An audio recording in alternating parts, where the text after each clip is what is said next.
Já tá indo. Tá ao vivo agora. Boa noite, pessoal. Salve Maria. Boa noite, salve Maria. Salve Maria.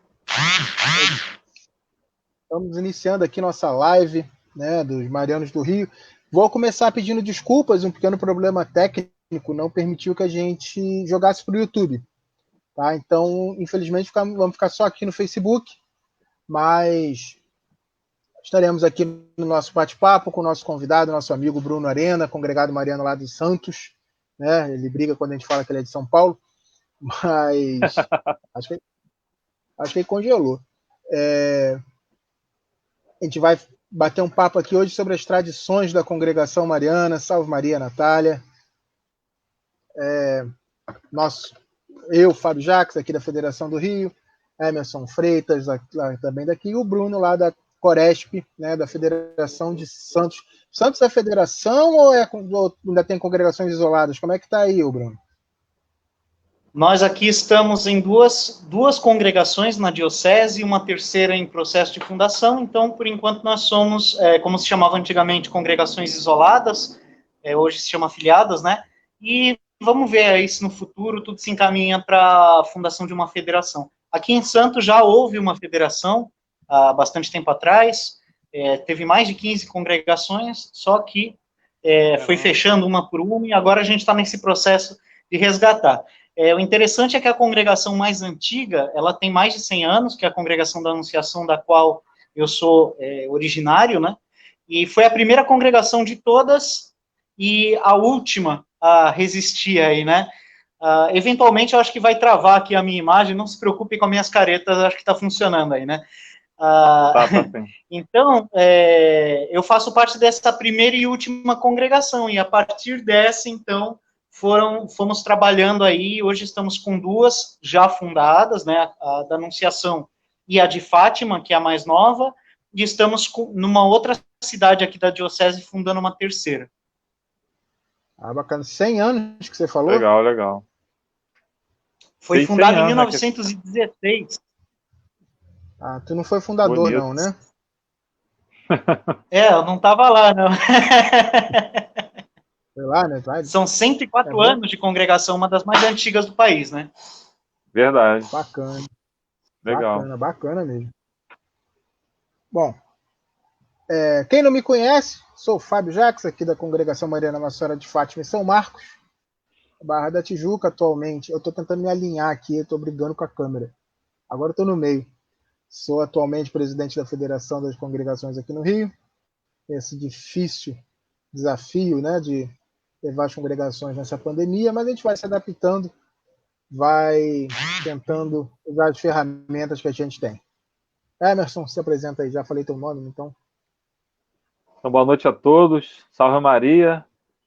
Meu nome é Emerson, sou aqui da Congregação Mariana Nossa Senhora do Sagrado Coração e São João Evangelista, aqui de Padre Miguel, Zona Oeste do Rio de Janeiro. E estou aí como vice-presidente das federações aqui da Federação do Rio, ajudando o Fábio, junto com outros irmãos e irmãs, nessa difícil e bela tarefa de ajudar as congregações marianas da cidade. Bom, antes de começar, né, vamos, lógico, fazer uma pequena oração, invocar o nosso Espírito Santo para guiar o nosso papo aí, apesar de a gente querer um papo informal, a presença do Espírito Santo é sempre mais do que bem-vinda. Em nome do Pai, do Filho, do Espírito Santo. Amém. Amém. Vinde, Espírito Criador, a nossa alma visitai e enchei os corações com vossos dons celestiais. Vós sois chamado intercessor de Deus, excelso dom sem par, a fonte viva, o fogo, o amor, a unção divina e salutar. Sois o doador dos 7 dons, e sois poder na mão do Pai. Por ele prometido a nós, por nós seus feitos proclamai. A nossa mente iluminai, os corações enchei de amor, nossa fraqueza encorajai, qual força eterna e protetor. Nosso inimigo repeli, e concedei-nos a vossa paz. Se pela graça nos guiais, o mal deixamos para trás. Ao Pai e ao Filho Salvador, por vós possamos conhecer que procedeis do seu amor. Fazei-nos sempre firmes crer. Amém.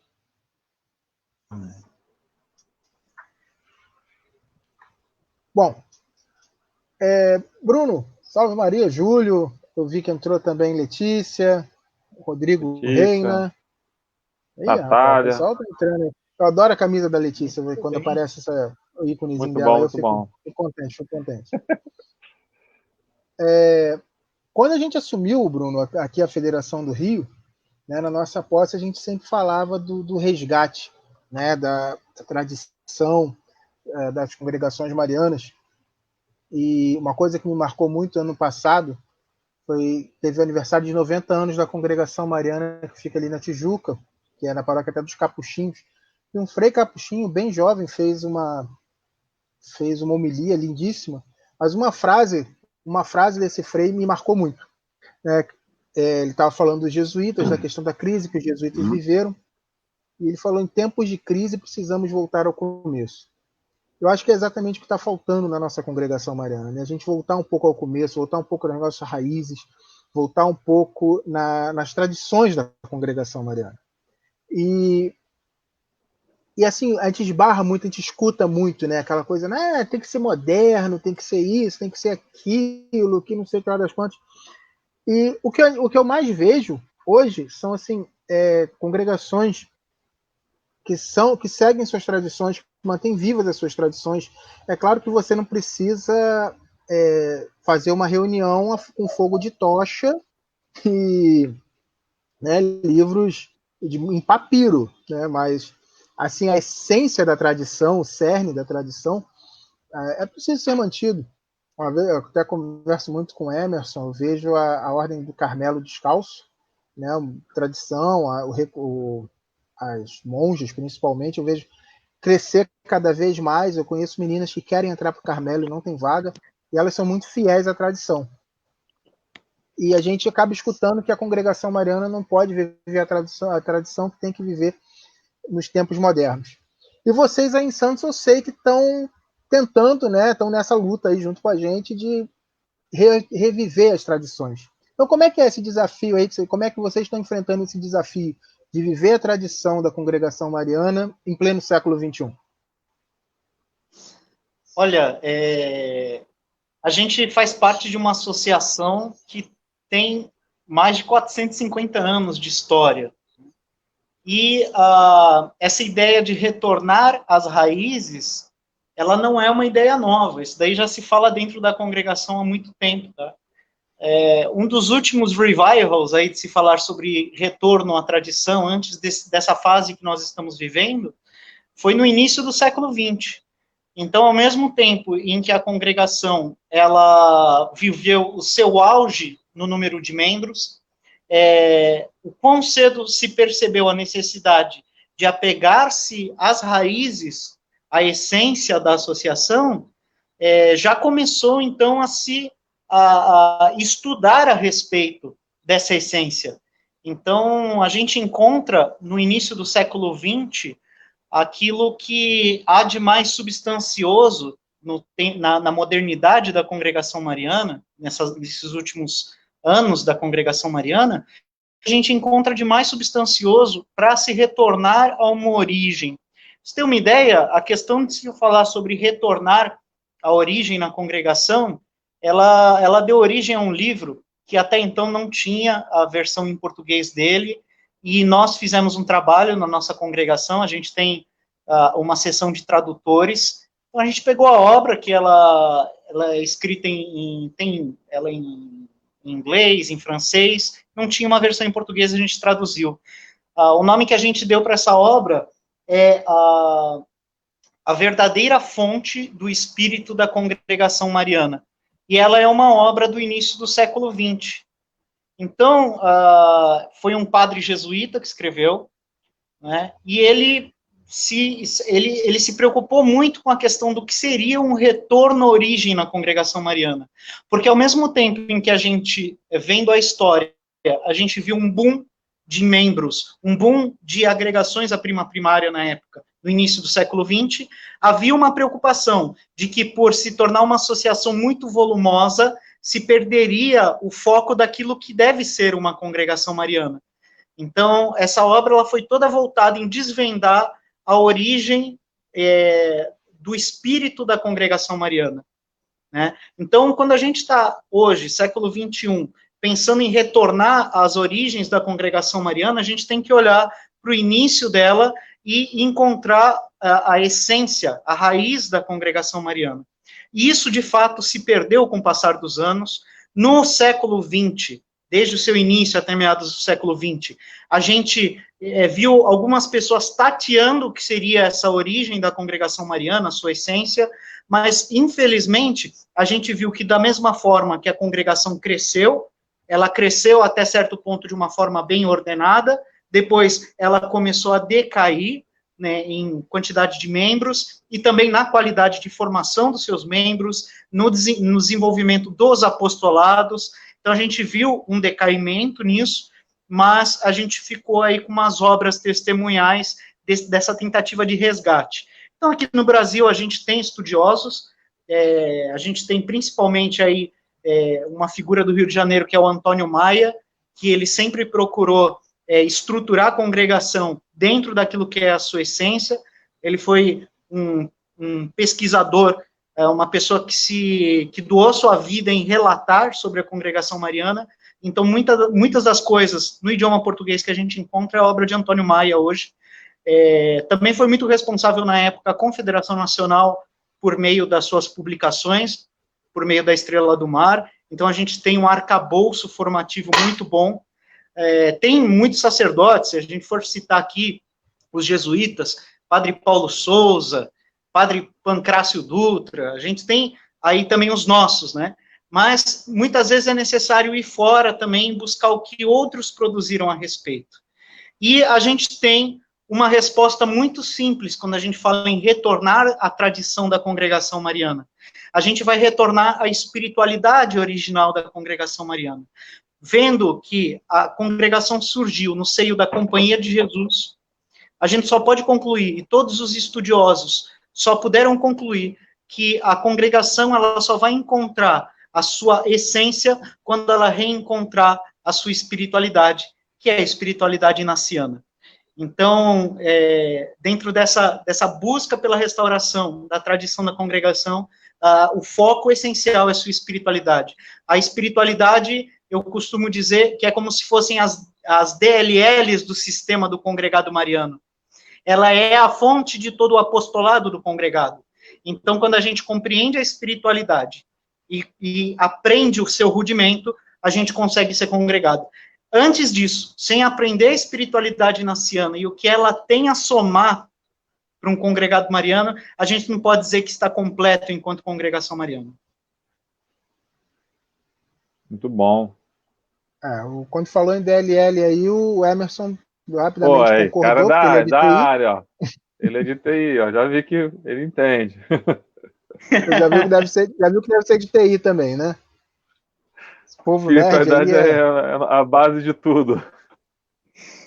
Aí, Priscila, só lembrando, né, que quem tiver alguma pergunta, alguma coisa, né, Priscila, Andréia tá entrando aí, salve Maria.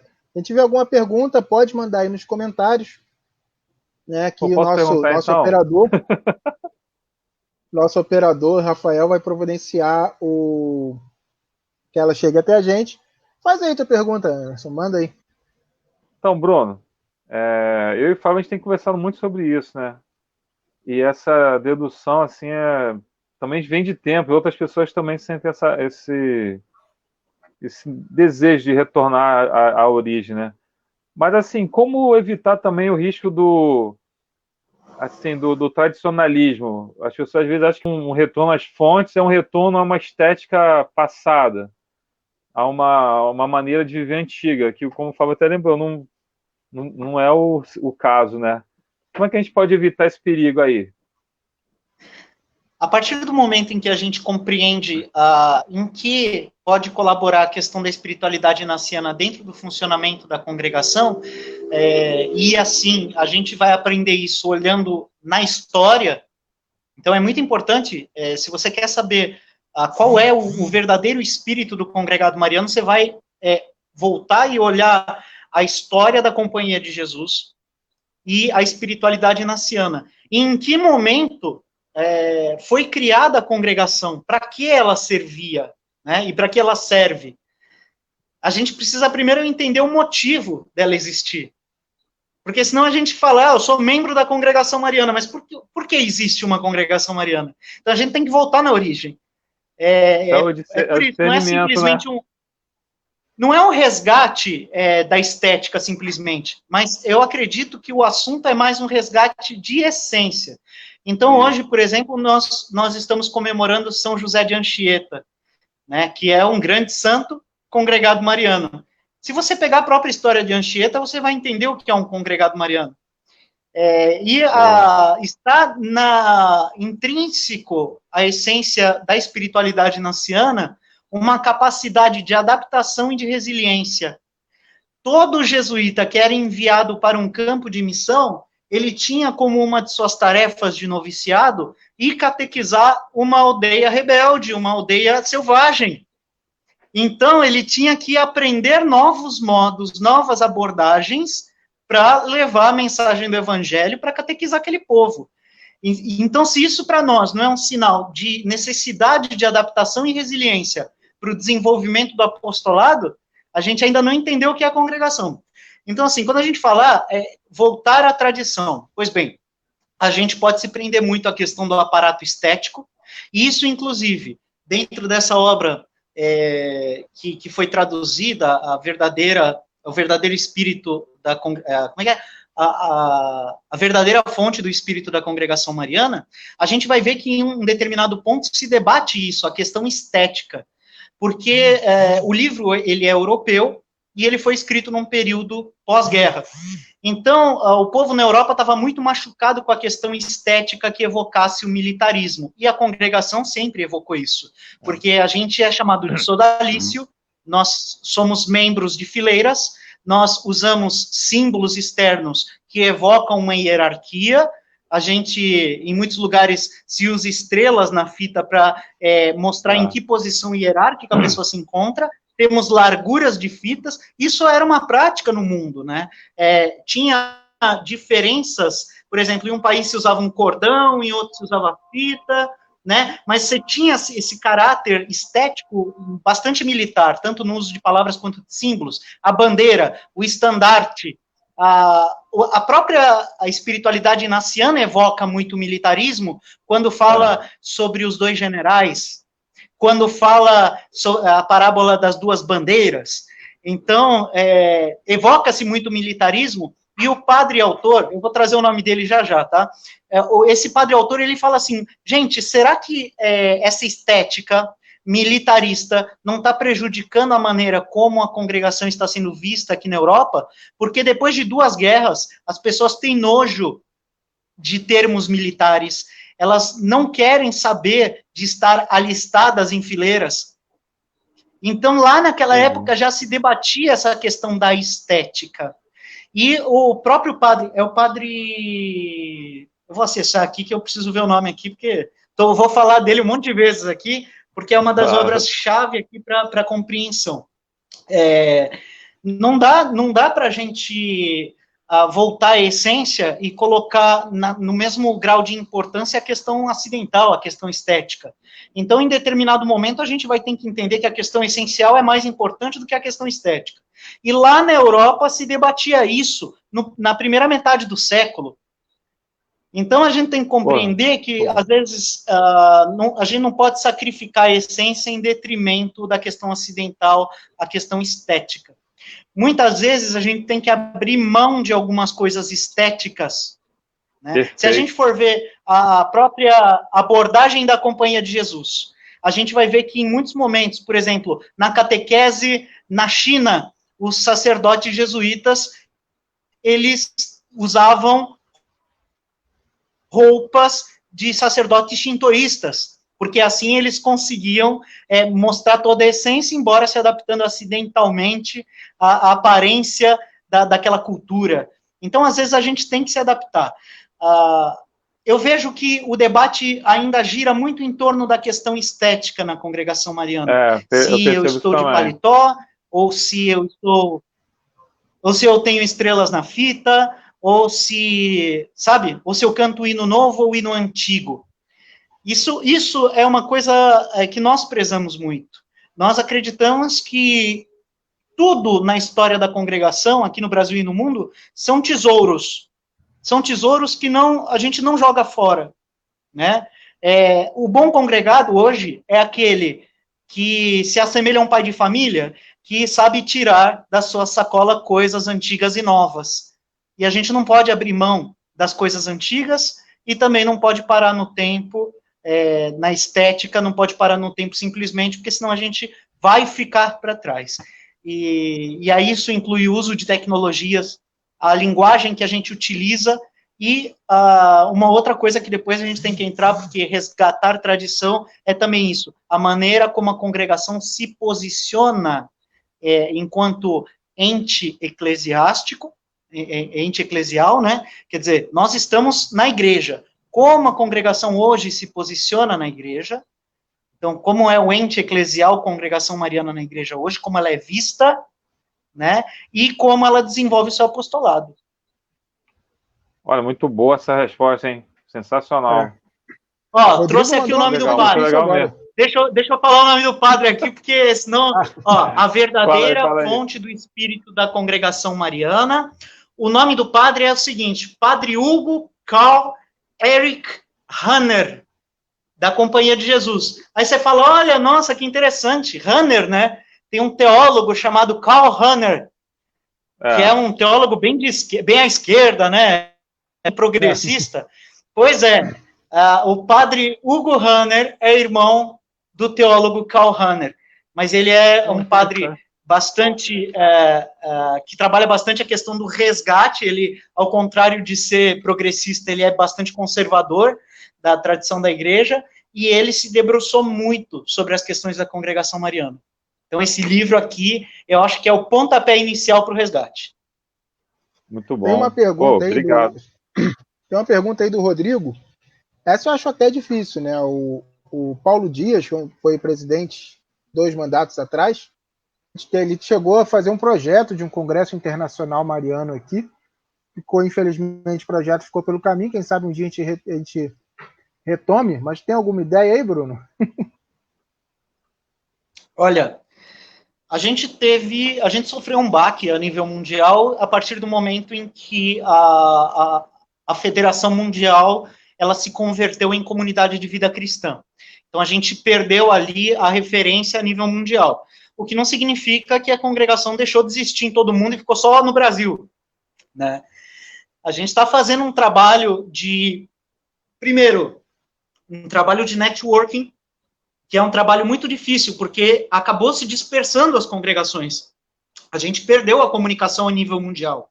A gente tinha o Secretariado Mundial das Congregações, que era um órgão que unificava. Era um órgão que a gente olhava e falava, então eu faço parte de algo maior. Hoje em dia, tudo é muito difuso. Aqui no Brasil, a gente tem a Congregação Mariana constituída a nível nacional, né? Então, a gente vê em vários países, a congregação se manteve como pôde. Na maioria dos países, ela foi desaparecendo, sobraram alguns poucos, mas a gente vê que em alguns lugares a congregação ainda é muito forte. A citar, assim, por exemplo, na Arquidiocese de Washington, nos Estados Unidos, a gente tem 50 congregações marianas. Oh, legal. A gente tem congregação mariana na Alemanha, a dar com rodo. Tem muita congregação mariana na Alemanha. A gente tem uma congregação que recentemente a gente contatou na Irlanda.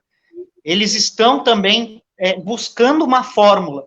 Inclusive, esse livro do padre Hugo Hanner foi a partir da congregação da Irlanda, porque eles estavam fazendo um trabalho com esse livro e a gente traduziu a partir deles. A gente tem as congregações lusófonas. A gente tem congregação em Angola, congregação em Moçambique. Inclusive, na Angola, lá se desestruturou demais a congregação. Angola é um país pequeno, poucas dioceses, poucas referências, a questão cultural lá é muito difícil. Então, lá sofreu-se muito mais o decaimento das congregações. E as congregações da Angola, a gente tem contato com pessoas de lá, Eles utilizam a regra de vida da Congregação Mariana do Brasil, na Angola. Caramba, interessante. Eles usam o Manual Devocionário Brasileiro. Se que a gente pode dizer alguma coisa, é que hoje, uma das congregações marianas mais organizadas no mundo ainda é a Congregação Mariana aqui no Brasil. A gente, no meio do século XX, a gente se colocou no mais alto patamar em recorde de membros, em recorde de agregações, e a gente se manteve. Então, até hoje, aqui o Brasil ainda é referência de congregação mariana, e tem outros países olhando o nosso trabalho. Até pouco tempo, né, a Congregação Mariana, a Confederação aqui do Brasil, ainda tinha cadeira na Federação Mundial da CVX. Não tinha mais voto, né, mas tinha cadeira. Só que eu acho que foi o Bortolotto, foi o último presidente a ir lá representar. Há muito tempo que a gente não manda, que eu sei que a gente não manda representante, mas ainda tinha cadeira. Eu acredito que é uma questão simplesmente de enviar membro ali, porque eles têm uma certa abertura, né? Inclusive, a Congregação Mariana existe com a recomendação da CVX aqui no Brasil, né? Porque na época foi decidido dessa forma. Então, é lógico, enquanto associação constituída a nível nacional, a gente tem autonomia, mas tudo foi feito de uma maneira que não fosse feito a revelia da CVX. Então, nós somos reconhecidos, né, diante da CVX a nível mundial. Isso é uma coisa interessante. Então, no momento que a nossa congregação desejar e tiver condições de ir novamente se assentar lá a cadeira no Congresso Mundial da CVX, é uma possibilidade. Agora, eu acredito que por nós termos uma diferença de essência na CVX, a gente tem algumas coisas bastante diferentes. Eu acredito que nós devamos, aos poucos, nos organizar, nós, enquanto congregação mariana, a nível mundial. Porque a CVX, ela tem a sua representação, ela existe em vários países e ela tem a sua maneira de se organizar. Eu acredito que uma maneira de resgatar a tradição da congregação é tentar retomar aos poucos uma maneira de nós nos agregarmos a nível mundial. Como falou até o Rodrigo, né? Como é que a gente vai fazer isso? Eu acredito mesmo que é necessário que nós nos relacionemos com os outros países e nós mostremos que pode ser benéfico ter essa união. Porque em muitos lugares eles se veem cômodos. Não precisa. Para que mundial? Está funcionando bem aqui no meu país. Mas para outros pode ser muito benéfico, pode ser uma retomada em muitos países, a tomar como exemplo o trabalho que a gente faz aqui no Brasil. Tem uma pergunta da Natália aí. Grande Natália. Natália é a nossa coordenadora de Marianinhos, cuida das nossas crianças. Verdade. Vamos trabalhar a essência das nossas congregações com os mais novos, jovens e crianças. Ela puxou aí para o lado dela. Tá certo. Eu acho que isso tudo é um processo. Eu tenho acompanhado aqui na minha regional, na Coresp, porque eu também tenho cargo de formador aqui na regional, e não só aqui no estado, mas também em outros lugares. E uma dificuldade que eu tenho percebido é que muitas congregações e até federações inteiras não têm mais uma intimidade com a questão da espiritualidade inaciana. Como eu disse no início, para nós isso é a essência. Então, se uma congregação mariana não tem proximidade com a sua essência, ela está fadada a acabar. Então, acho que para responder essa pergunta, antes de eu te dar uma solução, Fabiana, né? Antes de dar uma solução, falar Natália. Como trabalhar com... Natália, antes de falar como trabalhar com as crianças e jovens, eu vejo que é muito importante que nós, que já somos velhos com barba na cara, nós comecemos a trabalhar a essência. Porque vai ficar muito mais natural a gente conseguir trabalhar com as crianças quando nós trabalharmos conosco mesmos. Então, o início desse processo qual é? Uma retomada da essência. Começar a trabalhar o rudimento da espiritualidade inaciana. Não só em retiros, porque o retiro é uma coisa que está prevista até na nossa regra de vida, né? Embora esteja prevista na regra de vida, muitos lugares ficam décadas sem retiro inaciano. Então, a gente se questiona como é que a congregação subsiste décadas sem um retiro. O retiro é aquele momento único, aquele momento especial de encontro com a espiritualidade do congregado, sim. Mas a espiritualidade inaciana, ela deve permear a atuação do congregado em toda a existência da congregação. Então, a maneira como nós fazemos as eleições dentro da congregação, e aqui eu não estou falando só de eleição de presidente, mas eleição, por exemplo, decidir como é feito um determinado apostolado, como é feito o discernimento de um apostolado, como é que a gente organiza a nossa congregação em sessões de trabalho, como a gente escolhe os membros para cada sessão de trabalho, como a gente vai fazer com que uma pessoa determinada, a gente consiga enxergar o talento que ela tem e desenvolva esse talento em prol da congregação.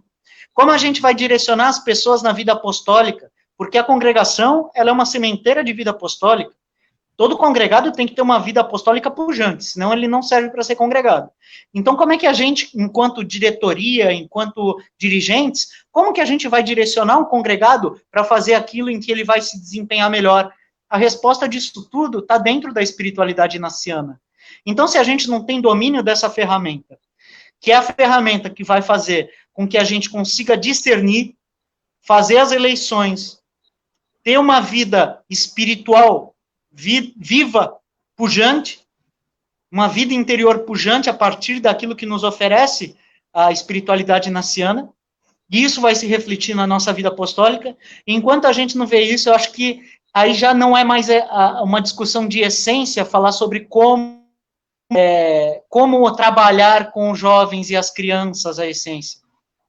Então, o primeiro lugar de trabalho da essência da congregação mariana é a alma de cada congregado. Então, fica aqui o desafio. Quer voltar à essência da congregação? Você precisa primeiro aprender o que é a essência. E a essência você não vai aprender simplesmente fazendo um retiro a cada 10 anos. E digo mais, você não vai aprender fazendo um retiro por ano, no carnaval. Você vai aprender isso vivenciando a espiritualidade todos os dias. Aí vai ficar fácil você olhar para uma criança, para um jovem, e ensinar essa criança e jovem a ser congregado. Porque você vai estar respirando a espiritualidade que é própria do congregado.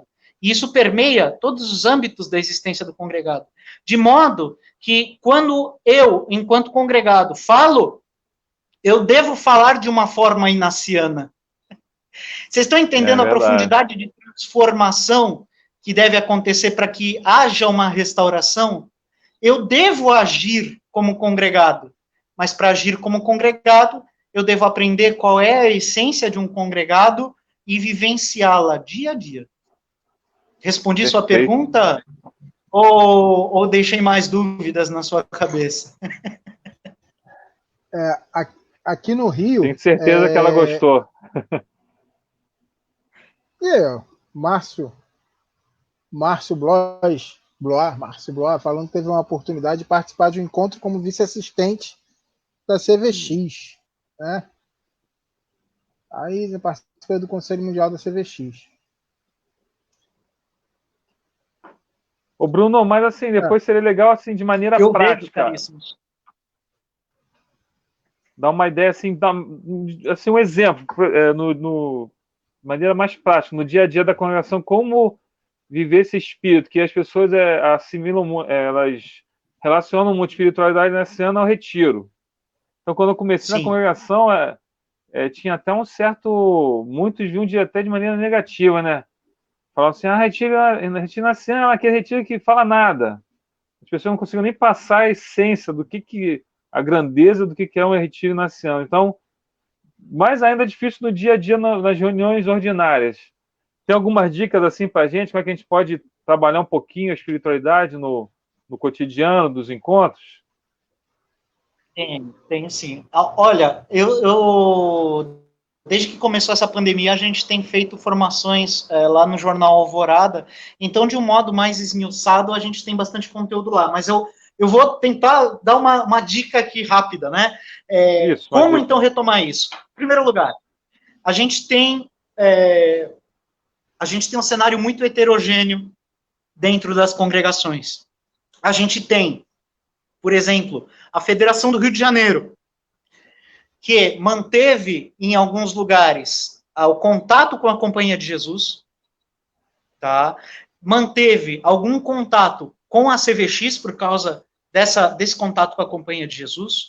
A gente tem essa realidade. A gente tem uma realidade de pessoas que, se perdeu, eu não sei mais o que é retiro, porque eu nunca fiz um.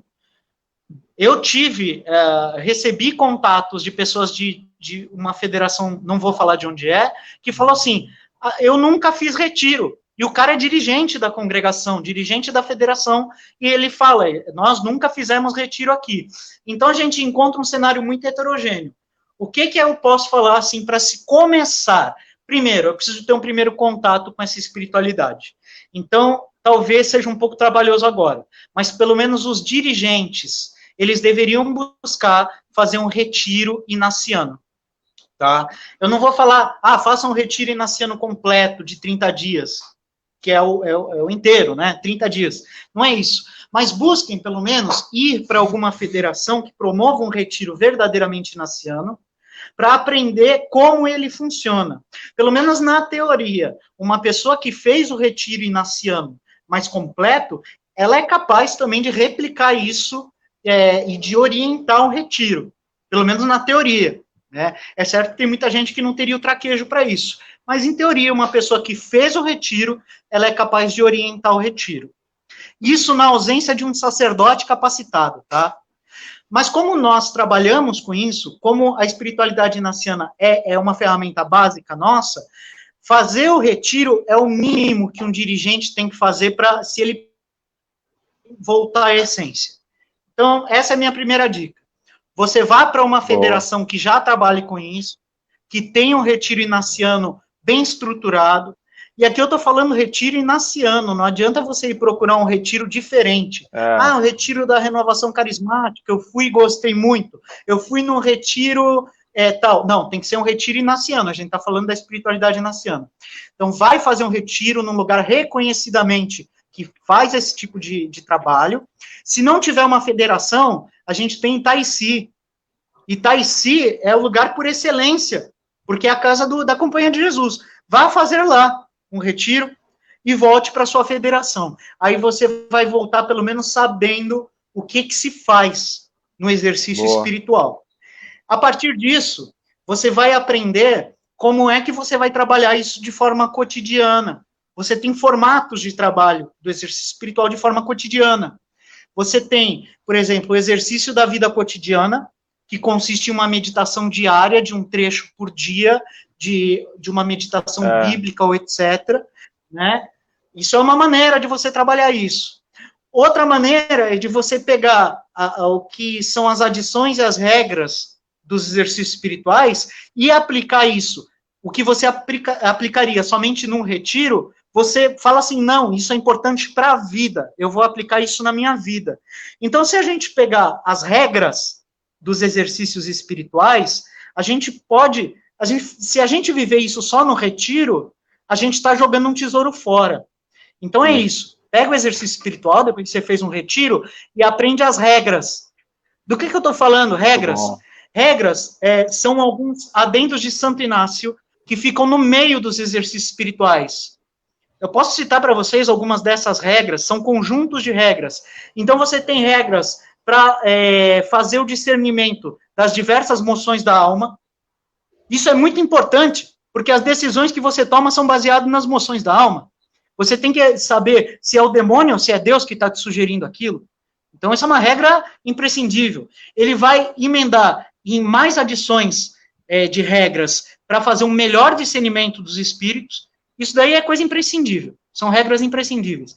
Você tem regras para dar esmolas, regras para se sentir com a igreja, né? Santo Inácio diz que são regras para se ter o melhor e mais perfeito, um verdadeiro sentir, o sentido de igreja. Nos tempos que a gente está vivendo hoje, diante disso tudo, a gente vê muito questionamento da hierarquia, diante das escolhas que a hierarquia toma, sabe? E a gente precisa ter em mente essa questão dessas regras. A gente precisa se sentir hoje, no meio dessa pandemia, como se sente a igreja. A nossa regra de vida, ela é todinha baseada no sentir com a igreja de Santo Inácio. Então, a gente não pode desprezar isso. Então, esse é o segundo passo. Primeiro, vai procurar os exercícios para conhecer o que é o exercício espiritual. Depois, procura viver as regras dos exercícios no seu cotidiano. E você vai aprender que viver a regra do exercícios espirituais de Santo Inácio é praticamente a mesma coisa que viver a nossa regra de vida da congregação mariana. Uma coisa complementa a outra. Essas são as duas coisas iniciais para se resgatar a essência do ser congregado. Quando eu entrei aqui para a congregação mariana, o presidente da federação na época, ele tinha uma frase que eu nunca esqueço. Ele sempre falava, e ele bradava realmente: retiro ou retire-se? Pois é, perdeu-se, né? Por que se perdeu isso aí?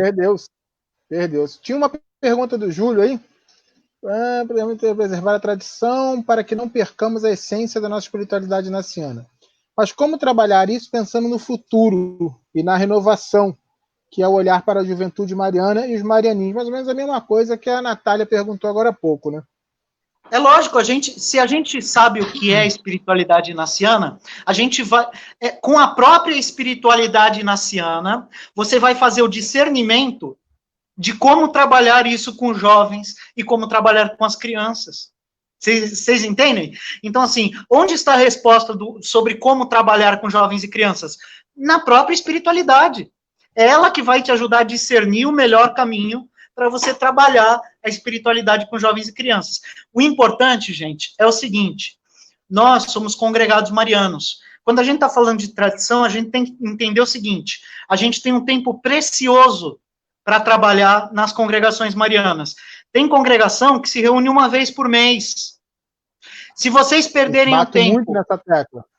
Se vocês perderem o tempo de vocês falando sobre coisas que não têm a ver com congregação mariana, vocês estão cavando o túmulo da congregação de vocês.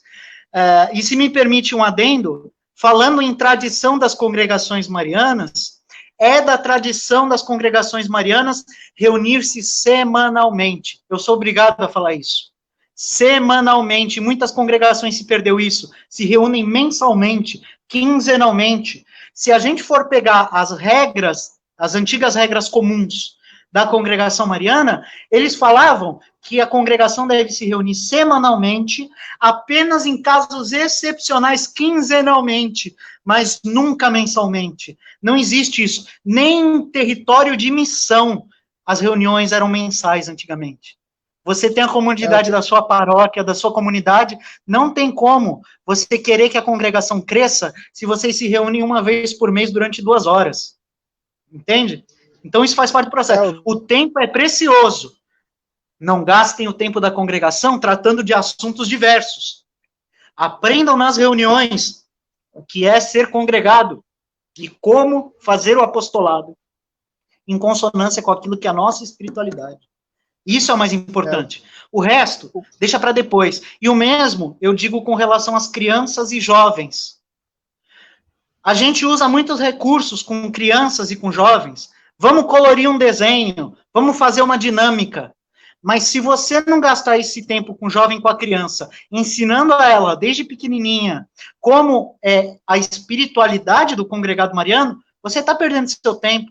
Você está transformando um espaço que é da congregação em um grupo genérico, um grupo de jovens, um grupo de adolescentes, um grupo de crianças. Trabalhe o que é próprio da congregação nos ambientes de congregação. O que eu vejo muito, né, é assim, as pessoas acabam assumindo um monte de coisa em detrimento da própria congregação mariana, e aí faz uma reunião, já passa a fazer uma reunião uma vez por mês só para poder dizer que fez, né? Faz o seguinte, eu estou muito ocupado porque eu assumi o grupo jovem, assumi a Crisma, assumi não sei o quê, então não tem tempo para a congregação, não vamos reunir só uma vez por mês. Isso é uma coisa que eu tenho batido muito. Fábio, eu conheço uma congregação que está aqui na nossa coordenação regional, a congregação de Mogi Guaçu. Eles se reúnem uma vez por ano. Pô. Aí é piada. Assim é complicado. Tem uma... Porque quando você perde a perspectiva da coisa, qualquer coisa vale. Entendeu? Eles se reúnem no dia de São Luís Gonzaga. Exatamente. Assim, eu sempre falo que a gente não pode assumir nada, né, em detrimento da congregação mariana. A congregação mariana tem que ser a prioridade do congregado. Qualquer coisa é motivo para as pessoas, às vezes, não, vou para a congregação depois, aí acaba essa coisa, não, vamos reunir só uma vez por mês, né, e aí não congrega. Né, e o próprio Orlando Gonçalves, que falava retiro ou retire-se, dizia, congregado que não congrega, não é congregado. E a mesma coisa, no sentido do que eu estou lhe falando, é a questão seguinte, além de ter o tempo parco, tempo bastante exíguo para fazer reuniões, coloca na reunião uma coisa que não diz respeito à congregação. Eu vejo que, infelizmente, existem muitas congregações que têm um certo medo de ser congregação, com o receio de afastar pessoas e de não atrair jovens. Então, se fala assim, se eu ficar só falando de regras, falar muito sobre regras, sobre normas, de conduta, de como se comportar, como agir, como falar, eu vou afastar pessoas. Com medo de mostrar a essência da congregação, você acaba trazendo coisas que não são próprias da congregação de fora, e enche a congregação de coisas que não lhes são próprias, dilui a essência da congregação, e na verdade você está fazendo isso só por um medo de que sua congregação acabe, porque o que é de fato ser congregação não atrai pessoas. Isso é um equívoco. Isso é um equívoco. A congregação em si, e eu estou falando por experiência própria, ela atrai as pessoas que são afins daquilo que é próprio da congregação mariana. Então, se você quer uma pessoa que ela tem uma espiritualidade muito propensa a outras coisas, ela não vai gostar muito da congregação mariana. Você entendeu? Mas isso é normal. As pessoas têm que enxergar a sua vocação e ingressar na associação a qual são vocacionadas. Então, as pessoas têm medo que não entre mais ninguém na congregação se ela for somente o que ela é mesmo. Entendeu? E aí ela dilui. A pessoa não consegue enxergar que ela está sendo chamada. Então, não tenha medo. E aí, às vezes, acaba entrando só porque é bonito usar fita. A pessoa, às vezes, acaba entrando na congregação. Você vira qualquer coisa com uma fita no pescoço, poxa vida. O congregado, e aí de Antônio Maia, e isso eu falo muito nas nossas congregações aqui, o congregado, ele deve ser congregado de fita, com a fita no pescoço, ele deve ser congregado de fita e de fato. De fita e de fato. Se não for para ser congregado de fato, uma fita não vai salvar nada, entendeu? Exatamente. O Paulo de Tarso está fazendo uma pergunta aqui sobre o Jean. Não sei se vocês têm Jean em São Santos. Na tentativa. Olha, aqui no Rio a gente tem o seguinte: eu tive até uma reunião com o pessoal da coordenação. Nós temos Juventude Mariana. Né? O Jean é o nosso encontro, que já está aí há quase 50 anos, mas nós temos a Juventude Mariana. Volta aí a pergunta do Paulo para a gente dar uma lida aí, Rafael, por favor. Gente, deixa eu mostrar aqui que ela tá louca para aparecer. É minha filha. Sempre que eu faço live, ela aparece. Ela faz questão de aparecer. Agora se escondeu aqui atrás, ó. Essa aqui é a minha pererequinha. Minha filha. Se ela não aparecer, ela fica triste. Ela fica brigando comigo. Ela vai para lá. Vai ficar, acho que é só baixo. O meu tá dormindo ali no quarto já. Não, tem uma mais velha tranquilão. Essa aqui é a caçulinha. Deu um problema no meu celular agora com meu celular tá meio que pifando. Mas, Rafael, mostra a pergunta do Paulo sobre o Jean de novo. Tentativa de renovação. É interessante a pergunta do Paulo. Na forma não colaborou com a perca da tradição. Rapaz, isso aí eu tenho até experiência no Rio. Fala tu aí que eu falo a minha aqui. Então, o Jean é um caso interessante para ser estudado. O Jean ele foi criado. Ele, na verdade, foi uma criação em alguns lugares diferentes, mas principalmente no Rio de Janeiro, ele foi criado, formatado pelo padre Pancrácio Dutra, que chamavam de Pampam aí no Rio de Janeiro, um padre jesuíta. O padre Pancrácio Dutra, ele tinha um outro irmão que era jesuíta, que era o padre Dutra. O Dutra, irmão do Pancrácio, esteve aqui em Santos. Ele já foi diretor da nossa congregação aqui, né? A gente tem o padre Paulo Souza, inclusive muitas obras aí dessa época da coleção Estrela do Mar são do Padre Sousa, né? Padre Sousa também esteve aqui em Santos. E é lógico, depois que a gente teve o Concílio Vaticano II, e depois que a gente teve a separação, a gente teve aquela questão da grande reunião lá na Federação Mundial das Congregações, etc., o que aconteceu com a igreja em geral, e isso também atingiu a congregação mariana, foi uma coisa que eu gosto de chamar de lapso geracional. Tá? Eu não sei se tem algum outro nome aí dentro da sociologia, mas eu chamaria disso, de lapso geracional. Que consiste em que, a partir dos anos 60, você teve, no modelo associativo, isso é uma coisa que a gente não pode perder de vista, porque a congregação é uma associação. E o que se passou na congregação mariana, se passou em qualquer modelo associativo na sociedade como um todo. Eu estou falando de clubes, associações de classe, sindicatos. A partir dos anos 60, você teve uma falta de renovação, porque os mais jovens, eles tiveram uma ruptura de linguagem muito grande. Então, criou-se um distanciamento das gerações. Isso gerou um silêncio entre gerações muito grande. Quem é mais antigo vai entender isso quando lembrar da relação que tinha com os avós. Você sentava junto com o seu avô e você não tinha papo com o seu avô. Isso é um lapso geracional. Você entendeu? Isso aconteceu dentro da congregação, aconteceu dentro dos clubes, dos sindicatos, dos grupos de classes, de trabalhadores. Isso aconteceu na sociedade como um todo. Isso tem a ver com a Revolução dos anos 60, tem a ver com uma série de coisas, com a Nova Era, com... eu estou falando do New Age, né? Do Woodstock, Revolução Sexual, tem uma série de fatores que foram determinantes para que as gerações criassem um distanciamento, tá? E a partir dos anos 70, isso começou a ser sentido de uma forma mais firme nas associações, porque as pessoas começaram a envelhecer e não tinha uma renovação de membros. Então, em muitas dessas associações, e na congregação mariana também, as pessoas começaram a quebrar a cabeça para tentar criar um ambiente que fosse propício para essas novas gerações que falavam uma outra linguagem. Vocês entenderam? Então, a experiência que a gente teve com o Jean, ela se replicou em outros lugares, com nomes diferentes. Jean, porque na época era moda você dar sigla para as coisas. Então, Jean é Juventude de Ação Mariana. Isso é uma sigla própria de vocês aí do Rio. Aqui em Santos, a gente tinha um grupo de juventude que se chamava Juva, Juventude da Anunciação, né? Então, a gente tinha um grupo assim também.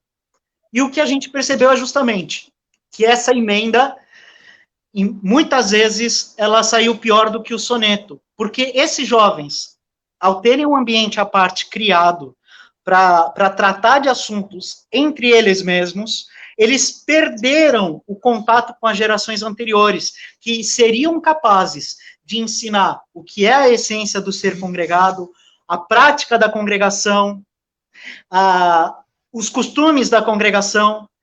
Então, até hoje, se você está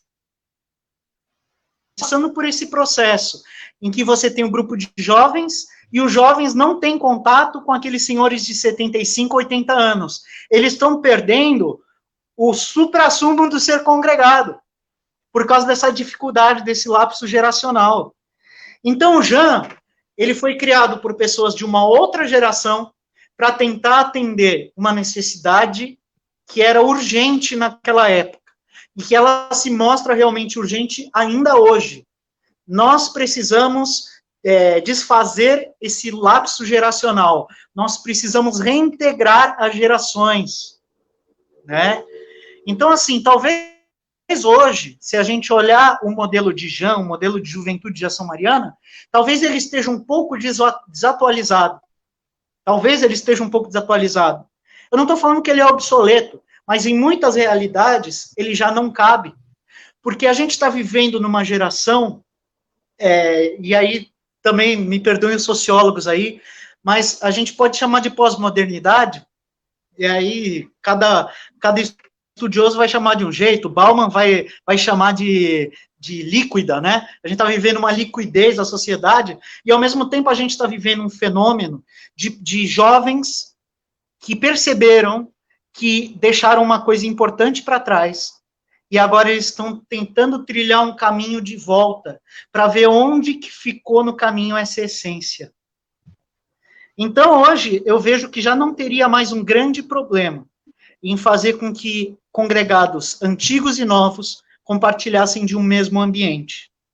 É lógico que se a gente for ver na história das congregações, em que é muito natural que os congregados eles se agrupem em sessões de trabalho, ou até mesmo em congregações específicas para sua classe de trabalho, por sexo e por idade, eu acredito que seja o momento oportuno para se criar um ambiente onde congregados antigos e novos possam trocar informações e não permitir que essa essência vá embora com a morte do último congregado antigo.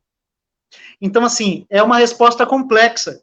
Ela demandaria realmente eu acho que isso é um assunto que está em debate no mundo inteiro, porque é uma dificuldade vivida pelos mais diversos tipos de sociedade, de associação. Então, Paulo, o Jean, ele foi útil, sim, talvez ele esteja sendo útil hoje, mas eu acho que é o momento de se criar um ambiente em que todos possam estar juntos, para trocar informações e não se perca aquele pouco de informação que as gerações mais antigas ainda têm consigo, possa ser compartilhado com gerações. Eu sou um exemplo que funciona. Eu vim do Jean. Eu conheci a congregação mariana através do Jean. Só que assim, aqui no Rio, o Jean, eu costumo dizer que virou meio que uma colcha de retalhos, né? Porque cada um que foi entrando, cada coordenador que foi entrando, foi botando seu toque, foi botando sua mistura, e acabou que assim, a essência, mais uma vez a gente volta à essência, ficou meio que esquecida, né? Mas isso aí a gente está trabalhando, a gente até teve uma reunião há pouco tempo com o pessoal do Departamento de Juventude, né, com nossos coordenadores de juventude, para trazer de volta essa essência e buscar a unidade, né? Porque eu acho que a grande dificuldade que a gente teve, principalmente aqui eu vivi quando eu conheci, né, as congregações, eu nunca esqueço o dia que eu liguei para a Federação Mariana, um pouco depois, um tempo depois de eu ter feito meu Jean, pedi para falar com alguém do Jean e eu escutei do congregado que atendeu o telefone: o Jean não tem nada a ver com a gente, ele só ocupa uma salinha aqui do lado. Essa foi a resposta que eu tive. Acho que Deus queria realmente que eu fosse congregado mariano, por isso que eu estou até hoje. Mas essa resposta aí do Bruno, só para um comentário rapidinho, é bem interessante a questão de unir essas gerações. E, novamente, assim, eu fiquei um pouquinho fora do problema, mas a resposta é a própria espiritualidade. Que aqui no Rio, a gente, por exemplo, tem uma iniciativa que a gente chama de Dia de Espiritualidade. Então, a gente cria um dia para trabalhar um pouquinho a espiritualidade, né? Um momento de discernimento, silêncio e tal. E no faz uma partilha, divide em pequenos grupos para cada um partilhar o sentimento que brotou da sua oração, daquele seu dia. E ali a gente vê que essa barreira da idade some, que nos grupos tem velho, adolescente.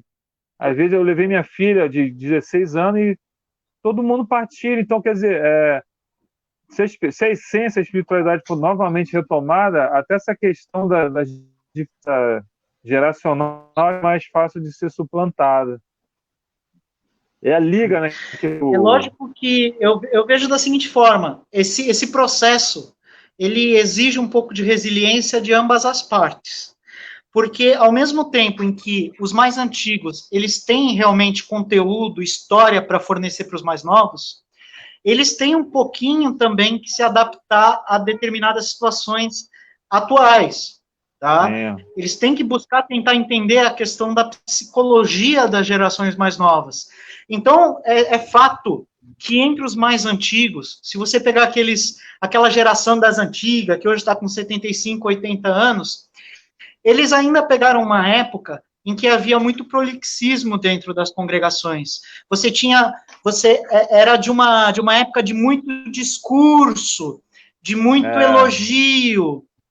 sabe? Retórica, Então, né, isso realmente tem que ser um pouquinho reformado e tem que ser eliminado para que também haja uma dinâmica de trabalho dentro da congregação, porque senão o jovem também vai falar, gente, eu não vou ficar aqui ouvindo o cara elogiar o outro e discursar de forma esmiuçada sobre uma pequeneza.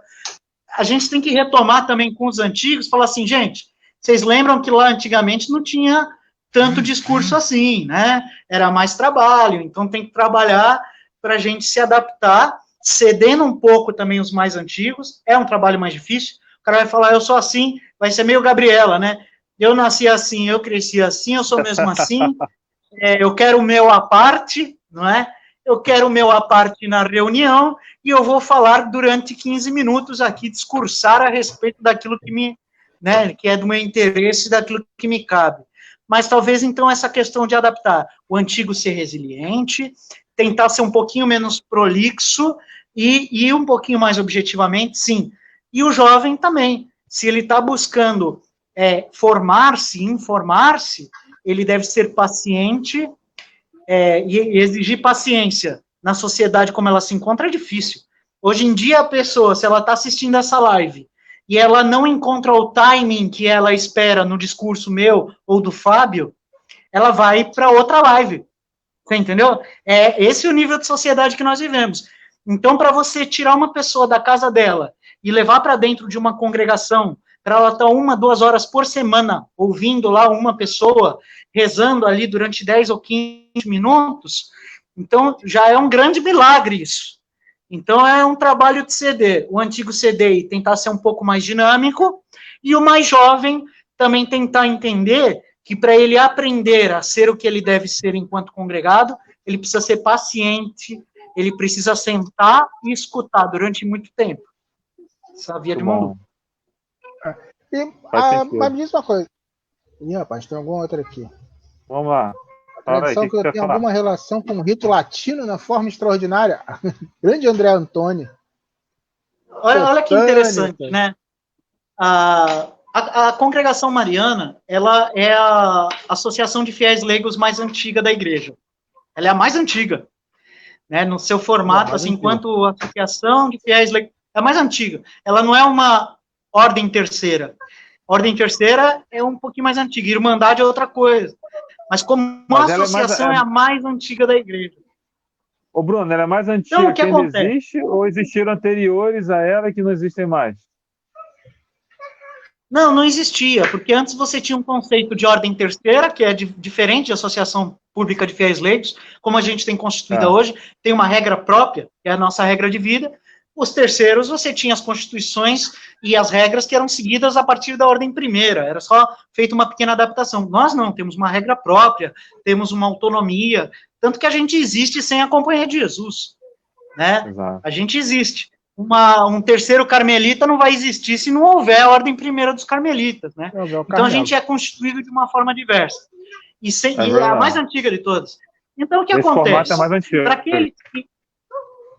Qual? Não, nesse formato é a mais antiga, né? Então, como associação de fiéis é a mais antiga.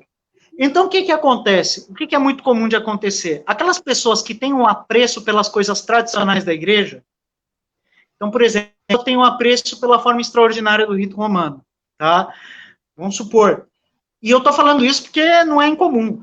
Quando você encontra uma congregação que ela tem um funcionamento saudável, essa congregação naturalmente vai atrair pessoas que estão com um radar ligado para coisas que normalmente elas não encontrariam em outros lugares na igreja. Então você tem uma regra a ser seguida.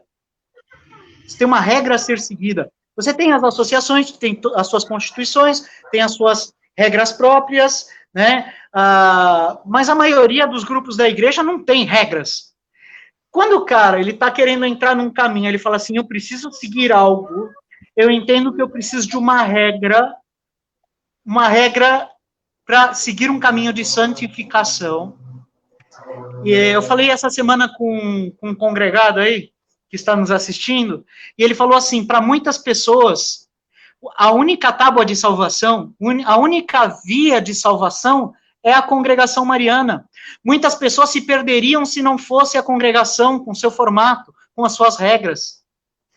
Então, muitas pessoas que enxergam na existência de uma regra a ser seguida, no modelo associativo da congregação, aquilo que é necessário para que elas entrem num caminho de santificação, e um caminho de santificação tradicional, que tem a comprovação, porque gerou para a igreja muitos santos. Você começa a estudar a história de diversos santos da igreja, e você vai, em algum momento, ver que ele foi congregado mariano, né? Então, essa pessoa que tem apreço pela tradição da igreja, ela vai enxergar na congregação mariana um caminho, ela vai falar, puxa, se a igreja, com toda a sua tradição de 2000 anos, é aquilo que eu busco, talvez a congregação associativo, com toda a sua tradição, é aquilo que eu busco. Então, a pessoa, muitas vezes, que ela está nesse caminho de buscar aquilo que é mais tradicional na igreja, conhecer os ritos da igreja, conhecer as associações da igreja, ela vai acabar caindo na congregação mariana. Então, tem acontecido, nos últimos anos, um movimento natural em que pessoas que conheceram a tradição da igreja e se animaram com a ideia da missa tridentina, muitas delas têm como rito principal a forma extraordinária do rito romano, elas também chegaram à conclusão que o modelo associativo ideal para elas é a congregação mariana, pela sua história, pela sua eficácia comprovada, né?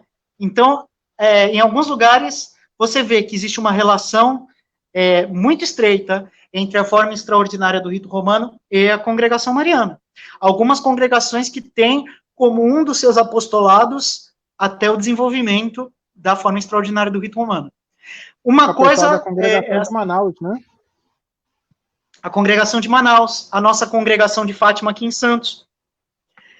Algumas das sessões de trabalho nossas estão voltadas para a forma extraordinária do rito romano. A gente tem uma sessão de serviços gerais, que uma das principais tarefas é organizar a missa, né? Então, assim, existem congregações que têm como um dos seus principais apostolados a forma extraordinária do rito romano. Pegar, por exemplo, a congregação mariana Nossa Senhora Auxiliadora, em São José dos Campos, do meu presidente da Coresp, Adriano. Tem um trabalho muito estreito com a forma extraordinária do rito romano. Agora, não é uma condição sine qua non. Não, assim, se não for da forma extraordinária, não existe congregação. Não, senhor, nada feito. Pode ser que uma congregação, ela encontre a sua forma de apostolado mais perfeita numa paróquia normal, de rito romano ordinário, né? E outra que encontre a sua forma de apostolado dentro do rito extraordinário. Ou pode ser que você encontre o rito no rito melquita. Por que não? O cara é congregado do rito melquita, maronita, é uma possibilidade, entende? Agora, por outro lado, é importante que a gente fale o seguinte, embora alguns congregados bons, sejam assistentes, quer dizer, assistam os ritos na forma extraordinária, eu acredito que ainda existe uma resistência, uma pecha por parte de muitos que consideram o seguinte, não, o cara é da missa tridentina, o cara é um retrógrado, o cara quer que volte a Inquisição, quer que volte Trento. A gente precisa um pouco perder certas animosidades, tanto daqueles que estão seguindo essa via da busca da tradição na igreja como um todo, quanto aqueles que são assistentes da forma ordinária do rito romano. E, repito, não é condição sine qua non para nenhum dos lados. Então, eu posso ser um congregado que só assiste missa tridentina, está ok? Se eu estou numa congregação fundada regularmente, passei pela formação e me consagrei, e meu nome está no livro da congregação, eu sou congregado, assistindo missa ordinária ou forma extraordinária, entendeu? E a gente precisa conversar, a gente precisa criar ambientes de conversa, de convergência, de troca de ideias, tanto entre gente que assiste missa tridentina, assiste missa nova, que está em território de missão, que está numa arquidiocese, num centro urbano, que está num lugar afastado. A gente tem que ter essa interação. A gente não pode se separar, porque está todo mundo no mesmo barco. O barco se chama Congregação Mariana. Agora me diz uma coisa, pelo teu ponto de vista aí, né, quando que a gente perdeu, né? Quando é que ficou para trás? Porque, por exemplo, quando eu fiz 25 anos de consagrado, né? E eu também. Assim, minha primeira experiência com... Vocês estão velhos, hein? Fazer o quê, né? Mas eu entrei novinho, tá? Entrei novinho. O Emerson entrou mais velho. Mas a minha primeira experiência com o retiro inaciano foram retiros inacianos justamente organizados pelo Jean, né? Padre Dutra, Padre Pancrácio Dutra pregava pra gente os retiros no Jean, todo ano ele fazia, às vezes fazia até 2, foram as minhas primeiras experiências, mas a própria federação, por si só, não tinha essa iniciativa de organizar os retiros. Tinha os retiros de carnaval, né, como você citou, até o Emerson era um dos coordenadores, mas não tinha mais aquela coisa, depois que o falecido Orlando Gonçalves saiu, o famoso do Retiro ou Retire-se, né, se afastou, já tinha idade avançada quando saiu da presidência, meio que já esfriou, né, essa questão do retiro aqui no Rio de Janeiro. Quando que você viu, como é que você vê o momento em que a Congregação Mariana acabou se afastando dos retiros, se afastando da espiritualidade inaciana e, por consequência, da sua essência? A Congregação Mariana, depois do seu ressurgimento, ela reapareceu em Itu em 1890, ali no final do século XIX, ela reapareceu, porque teve toda a questão da expulsão dos jesuítas, etc., e demorou muito até reaparecer. E ela começou a aparecer, algumas muito próximas da Companhia de Jesus, e a Companhia de Jesus sempre prestou muita atenção na questão da espiritualidade inaciana, né? E ela começou a ser replicada em ambientes paroquiais. Ela começou a ser replicada em ambientes escolares. E muitas vezes, quando ela era replicada, você não levava o que era de mais importante, que é essa questão da espiritualidade. Então, tem duas coisas muito importantes dentro da congregação. A primeira é a questão organizacional. Se você pegar uma congregação organizada, é uma máquina de trabalho, com gente que vai até para a guerra. Uma congregação boa é isso. Então, a questão organizacional é ótima, e tem a questão espiritual. Quando os padres viram que uma congregação mariana era um negócio que transformava uma paróquia numa bala, às vezes você pegava uma paróquia que estava meio caidinha, e você punha uma congregação, o negócio voava, eles começaram a replicar isso. Só que em muitos lugares, eles negligenciavam um pouco a questão espiritual, em detrimento da organizacional. Tá? Em muitas paróquias, você tinha a Congregação Mariana como ideal de estrutura organizacional, sendo que a Congregação Mariana dava cabo de todas as funções dentro da paróquia. Então, a Congregação Mariana implantava o apostolado da oração, a Congregação Mariana era patrocinadora da Pia União das Filhas de Maria, a Congregação Mariana ajudava a Cruzada Eucarística, a Congregação Mariana destacava entre si e entre as Filhas de Maria as catequistas, os congregados, por serem a elite paroquial, eram aqueles que resolviam a questão financeira da paróquia, que conseguiam patrocinadores para a paróquia, que faziam projetos de novas capelas, novas igrejas. Então, a Congregação Mariana, no Brasil, ela levou muita paróquia nas costas durante muito tempo, porque a questão organizacional de uma Congregação Mariana era perfeita. Você teve, no início do século XX, a adoção da congregação como esse modelo organizacional. Então, você tinha a presença dos padres diretores, que eram os assistentes eclesiásticos, eles estavam presentes em todas as reuniões, porque tudo de importante que acontecia na paróquia era decidido dentro de uma reunião de congregação mariana. Vocês devem conhecer hoje, vocês que estão assistindo, devem conhecer o CPP, Conselho Paroquial de Pastoral, que é uma reunião que junta todos os grupos da igreja. Antigamente não tinha isso. O CPP antigamente se chamava Reunião da Congregação Mariana. Então os congregados se reuniam, você vê que tinha sessões de trabalho dentro da congregação, e cada congregado era responsável por um setor dentro da paróquia. Um congregado respondia pela catequese, outro pelos eventos, outro pela tesouraria, né? E aí você tinha uma breve prática do diretor, que era uma leitura espiritual, uma reflexão espiritual, e despacho. Ó, como é que está o evento aí? Você conseguiu quanto no caixa? Quanto que está a conta da congregação? Quanto que está a paróquia? E a reforma do telhado? Tudo era tratado dentro da congregação mariana. Entendeu? Então é isso. Se perdeu um pouco.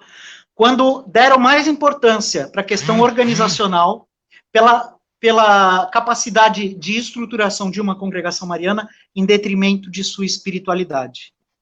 E aí, quando você teve uma mudança de modelo pastoral dentro da igreja, em que você não podia relegar todas as funções mais importantes aos congregados marianos, ou a um grupo específico, e você teve a criação de vários grupos diferentes, com diferentes carismas, diferentes espiritualidades dentro da igreja, você teve uma evasão total da congregação mariana.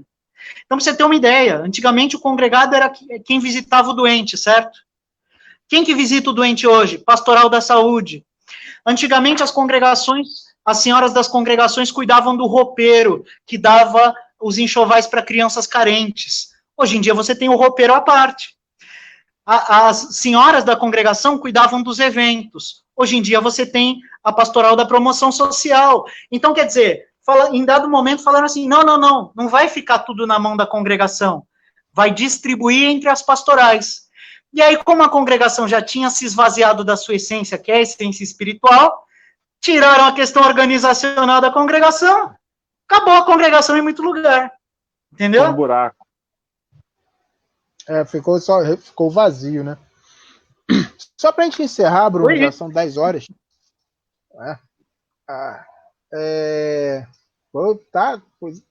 Nós alongamos aqui. Assim, a gente fala muito na volta do protagonismo, né? Aqui no Rio a gente teve alguns problemas aí, vou entrar em detalhes, mas eu fiz questão que a federação se pronunciasse, né? A federação aqui do Rio se pronunciasse. Nosso pronunciamento foi super bem recebido em todos os âmbitos, né? Tanto que foi uma das postagens no Facebook que mais teve acesso, né? Que mais teve visualização desde que a gente fez o Facebook da federação aqui do Rio, porque é importante a gente ter voz, se posicionar, né? E ter protagonismo, voltar a ser protagonista. O que falta para a congregação mariana voltar a ser protagonista dentro da igreja? A partir, então, da nossa essência, que é a espiritualidade ignaciana, a gente vai aprender a melhor maneira de se posicionar diante das situações. E isso consiste no posicionamento diante da sociedade, diante da igreja. Como eu falei lá no começo, a nossa maneira de nós nos enxergarmos, como dizem os novos teólogos, enquanto sujeito eclesial. Uma coisa que precisa acabar dentro das nossas congregações. Isso daí eu tenho algumas teorias levantadas. A igreja sofreu um processo de creponização. Quer dizer, tudo na igreja hoje em dia, vamos fazer com papel crepom, com cartolina, com trabalho manual, a gente dá um jeitinho, faz do jeito que dá, não tem alguém capacitado, põe ali, sabe? A gente tem que parar um pouco com isso. A gente tem que entender que a nossa espiritualidade, ela nos leva a uma perfeição. Essa perfeição, ela tem que estar manifestada nas nossas atitudes, e a atitude do homem perfeito é uma atitude perfeita. Então, a gente só vai conseguir se posicionar diante da igreja com limpidez, com transparência, a partir do momento em que a gente realmente se comportar como congregado. Isso é, como aqueles que estão numa via de perfeição, tentando ser perfeitos. Então, chega de papel crepom, de cartolina. Para Deus, é o melhor. Isso daí é o adágio da Companhia de Jesus. Ad maiorem Dei gloriam. Tudo para a maior glória de Deus. Então, assim, diante do mundo tecnológico, né, diante do mundo em que a informação corre na velocidade da luz, se eu não me adaptar tecnologicamente, se eu não me adaptar às linguagens atuais, E se eu não me colocar com essa postura que nos é própria, que é uma postura de perfeição em tudo aquilo que nós fazemos, a gente, então, não vai conseguir se recuperar. Então, o caminho é esse, é aprender da nossa essência, da nossa espiritualidade, essa via de perfeição, e que ela se manifeste em todos os nossos atos. E aí, então, a gente vai ser reconhecido enquanto associação, vai falar, olha como essa associação trabalha, parece um relógio suíço, olha a organização, olha como você ingressa numa congregação e tem um processo formativo, olha como nada é ponta solta nesse processo, olha como eles se organizam, veja como eles são organizados. Esse é o nosso diferencial. Enquanto a gente tiver receio de estar anacrônico por ser organizado demais, por profissionalizar processos, a gente vai continuar sendo mais ou menos. É ir sem medo de fazer a coisa perfeita. A gente consegue. Ousadia, né? Ser ousado na santidade. Bom, Bruno, quero muito te agradecer. Adorei. Não vou dizer nem que é bate-papo, que foi mais papo que bate, né? Que eu bati pouquinho, o papo veio muito daí. Mas... eu falo demais, gente, desculpa.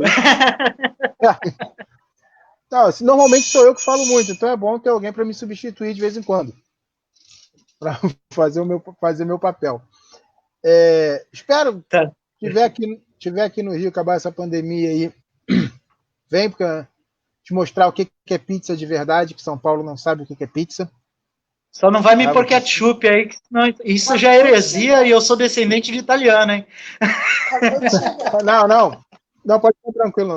Eu sou português, mas não põe ketchup na pizza, não, isso é coisa de americano. Isso é uma briga que a gente tem aqui. O Fernando, nosso presidente regional aqui da Centro-Sul, está querendo bate-papo presencialmente lá na federação. Então já está convidado. Assim que acabar isso aí, vão... Se paga passagem, hein, compra uma pizza para mim, sem ketchup, tô dentro. Então fechou. Tá fechado. Para mim, gente, para mim é uma alegria, para mim é sempre uma alegria falar sobre congregação mariana. Eu acho que vocês percebem, né, que quando eu falo sobre congregação mariana eu me emociono. E eu acho que, assim, as coisas que a gente faz na vida, a gente tem que fazer com esse brilho no olhar. Tem até um poeta aí que ele tem uma sentença que para mim é a chave. Agora não interessa a linha de pensamento, mas a sentença é a seguinte: tudo na vida exige paixão. A congregação mariana você tem que fazer apaixonado por ela, porque senão não vale a pena. Então, eu gostaria de ver cada vez mais congregados que falem da congregação com brilho no olhar, com amor. E tantos congregados das antigas aí que a gente vê que amava a Nossa Senhora, amou a Deus com todas as suas forças até seu último momento. É isso que vale a pena. Né? Chega no fim, você fala assim, eu fiz tudo o que eu poderia fazer por essa casa de Nossa Senhora. Fiz tudo o que eu poderia ter feito. Aí você vai dessa vida sem ter deixado nada para trás. Eu fiz por Maria tudo o que eu poderia ter feito. Né? Então é isso, gente. Se vocês quiserem que eu fale um outro dia, né, estou à disposição. Eu agradeço o espaço, tá certo? E sempre que precisar, estou às ordens. Só o Alexandre Martins mandou aqui, a gente coloca azeite sim, fica muito gostoso, tá? Azeite na pizza, assim. Eu ia pedir para o Emerson fazer a oração final, o Emerson caiu de novo. O Emerson precisa urgentemente comprar um celular. Vou encerrar aqui. Quer que eu puxe uma oração aqui? Então vai, encerra aí, por favor. Puxa a nossa oração final. Vou puxar aqui as orações. Tem duas orações que a gente costuma fazer muito, né? Isso daí eu aprendi da época dos mais antigos, hoje são as orações que a gente faz no fim das nossas reuniões. Em primeiro lugar, é agradecer a Deus e a Nossa Senhora pela vida de tantos congregados que têm feito a diferença na Igreja do Brasil, têm santificado a si e a outros, se valendo dessa regra, desse tesouro que nós vivenciamos fazendo parte dessa congregação. Então, agradecer a Deus e a Nossa Senhora por tudo isso. E pedir para que Deus, por intercessão de Maria, acumule a cada congregado aí de bênçãos e de muita força para fazer esse trabalho, né, de cumprir aquela grande profecia do cardeal Leme, né, que a fita azul salvará o Brasil, e assim seja. Pedi isso a Nossa Senhora.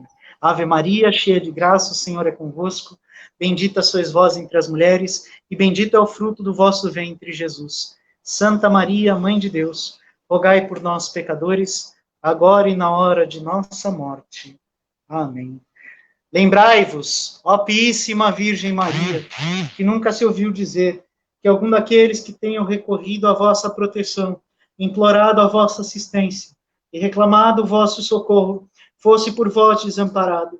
Animado eu, pois, com igual confiança, a vós, Virgem entre toda singular, como a mãe recorro, de vós me valho, e gemendo sob o peso dos meus pecados, me prostro aos...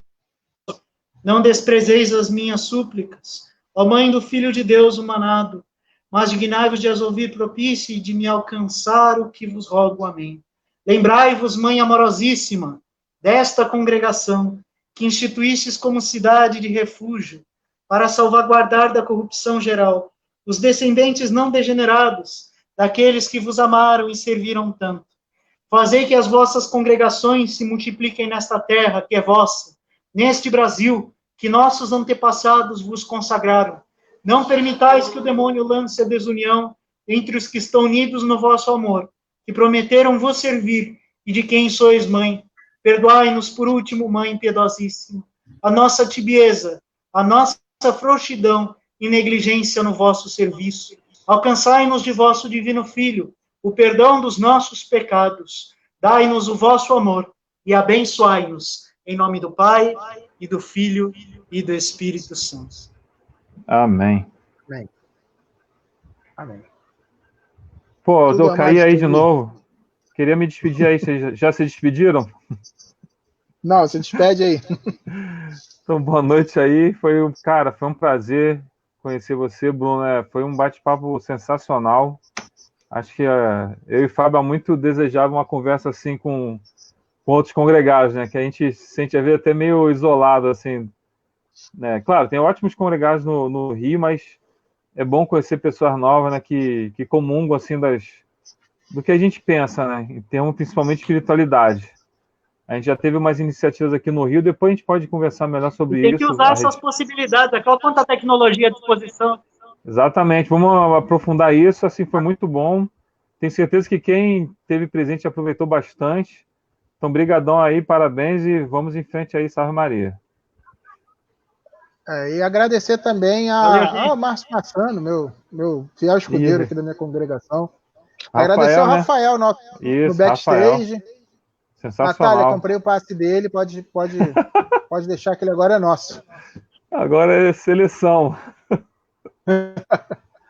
Bom, Bruno, até a próxima. A gente se fala. Salve Maria. Salve Maria, valeu. Salve tchau, Maria. tchau. Valeu.